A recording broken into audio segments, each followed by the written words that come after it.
Bible గ్రంథంలో సామెతల గ్రంథం 3వ అధ్యాయము 6వ వచనములో ఈ రీతిగా రాయబడింది.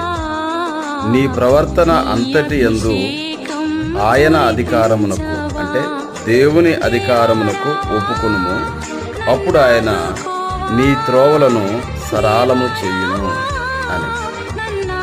ప్రియులారా, ఒక అధికారి క్రింద ఉన్న వ్యక్తికి తన సొంత నిర్ణయాలు ఉండవు, కానీ అధికారి నిర్ణయాలు ఉంటాయి. అధికారి ఏదో ఒక పని మీద ఉంటాడు, ఆ పనిని జరిగించడానికి ఈ హెల్పర్స్ని వాడుకుంటారు. అలాగనే దేవుని అధికారమునకు పూర్తిగా ఒప్పుకున్న ఒక భక్తుడు ఎవరైనా ఉంటే తన సొంత ఇష్టాన్ని నెరవేర్చడానికి ఇష్టపడ్డు, కానీ దేవుని ఇష్టాన్ని నెరవేర్చడానికి ఇష్టపడతాడు. అప్పుడు దేవుడు తన పని చేసుకుంటూ ఈ మానవుని పనిని కూడా చేస్తాడు, సరళం చేస్తాడట మార్గం.